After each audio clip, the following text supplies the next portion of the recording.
T20 Babar Azam की 1100 से ज़ायद दिनों की हुक्मरानी ख़त्म, कप्तान और मैं अलग नहीं हैं, रिजवान का पैगाम। कौमी क्रिकेट टीम के कप्तान बाबर आजम से T20 रैंकिंग की पहली पोजीशन छिन गई। इंटरनेशनल क्रिकेट काउंसिल ने प्लेयर्स की नई रैंकिंग जारी कर दी है, जिसमें Mohammad Rizwan number 1 T20 batter बन गए।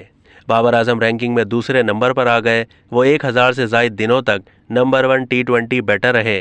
एशिया कप की 3 इनिंग्स में बड़ा स्कोर ना करने पर बाबर आजम के रैंकिंग पॉइंट्स 810 से कम होकर 794 हो गए। कप्तान बाबर आजम ने एशिया कप में अब तक 3 मैचेस में 10, 9 और 14 रन्स बनाए हैं। जनूबी अफ्रीका के एडन मार्करम T20 रैंकिंग में तीसरे नंबर पर आ गए, जबकि भारत के सूर्या कुमार यादव चौथे नंबर पर आ गए।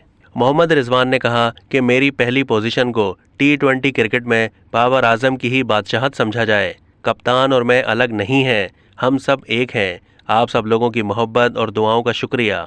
अब तक के लिए इतना ही। मज़ीद मालूमात के लिए डेली जंग के YouTube चैनल को सब्सक्राइब कीजिए।